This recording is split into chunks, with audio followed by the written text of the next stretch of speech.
Alright, guys. Welcome back to another Patreon request, and this one comes from my good friend, Chris, aka the Mount Vernon Kid. And this one is interesting because not only is it spooky season, it is also Hispanic Heritage Month. And Chris basically asked me to do a video talking about my top 5 Latino superheroes in comics. Now, I'm going to be referring to not just from Marvel or DC. I'm going to be doing a mix of it. So yeah, we're going to be doing like a mix of Marvel and DC characters throughout. So yeah, and keep in mind this is just my personal list. If you think a character should be higher or lower, that's totally fine. And as always, if you would like to have a Patreon request done, just hit the link below, head on over to my Patreon in the link in the description below, and hit the 4th tier. And yeah, other than that, let's get going. Alright guys, let's get into it. Starting off with number 5, and we're going to kick things off with Victor Mancha. Now, technically, there's a bit more to Victor Mancha than that, but he is of Hispanic descent on his mother's side. Not so much his father's side, because who's his father? It's Ultron. Yeah. So, Victor is a very interesting character, because Victor is the son of Ultron, and he's kind of the stepbrother of the Vision. He was a character that showed up in the Runaways, and he's definitely a fun character to see. It was also a fun character to witness, because here's a guy who literally didn't know who his father didn't know who his father was, and grew up with the blissful unawareness of that. But at the same time, whenever he interacted with, when he was part of the Runaways, it was just great combination of character with the team. He's definitely a lot of fun. He's also got a bit of an edgelord to him, which is kind of fun, because even I think the writers knew when they created Victor Mancha and gave him kind of that edgelord persona. It was very much like that's the in joke. He's so edgelord. So yeah, Victor at number 5. At number 4, we have. Excuse me, I had something in my eye. At number 4, we have Jessica Drew. Not Jessica Drew. Excuse me. Not. Oh my God.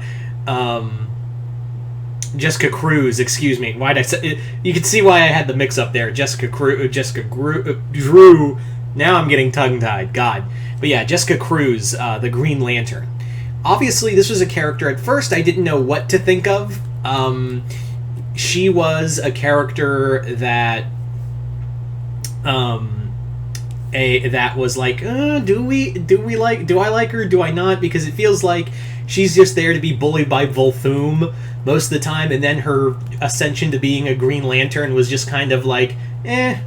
But as the years have kind of gone on, she's been a fun character to see. I feel like they've kind of forgotten her. DC has instantly created her, and then they've instantly forgotten her. And it feels weird, too, because, she's part of that new wave of DC Universe characters that are just that were a lot of fun, but then they just forgot. DC has a tendency to do that, was to create new characters, and then, fuck it, we're moving on. That's been kind of the thing with a lot of DC characters as of late.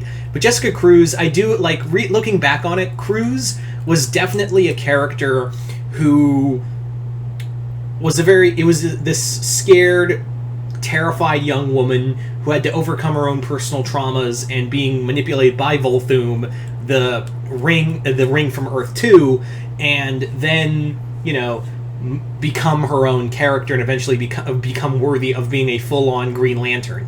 So, yeah, looking back, it's actually a nice, beautiful tale about trauma and overcoming it. I really do like that. So, there you go. Jessica Cruz at number 4. Moving on now to number 3. Number 3, I don't know if this counts. I really don't know if this counts because the character is only half Hispanic. And yeah. I don't know if this full-on count. I don't know if this full-on, like, counts or not, but I'm going to say Miles Morales. Yeah. Miles, what more can I say? Miles is full-on one of the best Spider-Men, but behind Peter Parker. And some would argue, even I would make the argument, that maybe Miles is just a bit more interesting than Peter Parker. Hell, I feel like Miles gets better stories half the damn time over Peter Parker. I know, like I said, I don't know if it counts because even I think Marvel forgets that he's half Hispanic a lot of the time. And sometimes when they do, he's like, is he Puerto Rican? Is he... Like, because I've seen, like, one comic go, he's Guatemala... Like, wait, is he Hispanic or Puerto Rican? You've said two different things, Marvel. Pick a lane here. That was kind of my problem with it. But what more can I say about Miles Morales that hasn't been said already? Here is probably one of the best characters in Marvel of the past few years, or the past few decades, to come out, and probably the best thing to come out of the Ultimate Universe. Miles Morales is now a character that has transcended, medium, and is now a character that's synonymous with the Spider-Man lore. What more can I say? Anyway, so moving on now to our next character. Like I said, it's kind of hard to determine that. We could make those debates till the cows come home, but let's move on to the top two. Number 2 is Jaime Reyes, Blue Beetle. Jaime is a character I always have a soft spot for. Jaime Reyes, Blue Beetle, I think is everyone's Blue Beetle. We all really enjoy Jaime, seeing him, get the suit, and whenever he shows up in a show or in a comic, you're always tied to him or glued to him because he just has this wonderful, this great personality. He's more or less walking around with a mystical alien, whatever the fuck. I don't even think DC knows half the goddamn time, but he has this just charisma to him and this this fun Spider-Man angle to him that is so much fun. Very much like if you enjoyed the Guyver, you're probably going to like Jaime Reyes as well. So yeah, Jaime at number 2. And at number 1, Kyle Rayner. A lot of people forget he's Hispanic. I feel like a lot of people forget that he's Hispanic.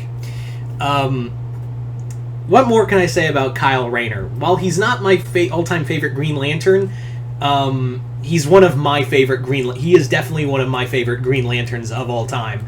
This dude is just nothing short of one of, if not the best Green Lanterns out there. Now, personally, I'm more of a Guy Gardner guy, but Kyle, if you guys have seen my Green Lantern rankings, then you know that Kyle is up there. He is definitely in the big rankings. But yeah, Kyle has overcome getting his girlfriend fridged, and he's overcome being, the last Green Lantern to being, cast aside, being possessed by Parallax, all kinds of crazy shit. And at the end of the day, Kyle remains, like he said once, he once said, just a manga nut with a power ring. So there you go. So you guys tell me in the comments below, what are your top 5 favorite Hispanic superheroes in DC Comics? I mean, not just DC Comics, but in comics in general. Just comment below, let me know, and as always, I'd like to thank Chris for this Patreon request, as well as his continued patronage. And yeah, like I said before, if you would like to have a Patreon request done, just hit the link below, head on over to my Patreon. Other than that, I'm Mr. Multiverse. I'll see you next time in the Multiverse.